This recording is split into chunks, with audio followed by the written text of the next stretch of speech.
And we thank you for joining us on this election day in Texas. 14 proposed amendments to the Texas Constitution on the ballot. Here in Corpus Christi, Proposition A grabbed the headlines. As a refresher, Prop A would allow the city to repurpose an existing sales tax and use the funds for maintenance and improvements to several city parks. It would also fund efforts by the Corpus Christi International Airport to create new flight options. And finally, passage of Proposition A would create funds for upgrades and renovations to the Convention Center complex. Tonight, our Iran Hammy has the results and reaction to this controversial race. Iran.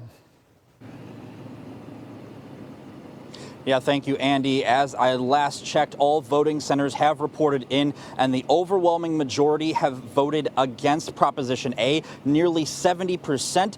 So that means the repurposing of Type A funds will not move forward. A results watch party was held tonight at the Holiday Inn downtown, where I caught up with some folks. City Councilman Gil Hernandez says he kind of expected this after hearing feedback from the community.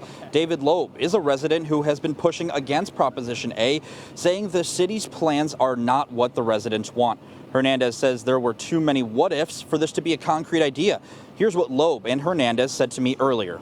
The 17th. We felt that if they'd done a real community process where they'd listened to what improvements to the community the voters wanted, they never would have had a hotel or a doubling the size of the convention center on the ballot. You have to have the community engagement. You have to have community input. You got to have a more robust plan. You have to have some guardrails as to what investment you put into a convention center hotel, if any.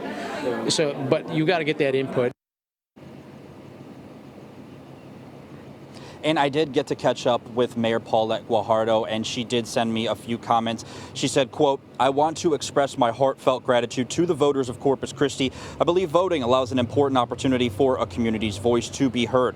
In response to the outcome of this election, I will be working with the City Council to assemble a committee that will assist in paving the road forward. Today, we will move forward united and as a community," end quote. And when I spoke to Hernandez, he also said moving forward, he would love to hear some community engagement as they can try this process once more in November next year, and they can rewrite that language and try and repurpose Type A funds once again. Reporting live outside the American Bank Center, Iran Hammy, Chris 6 News.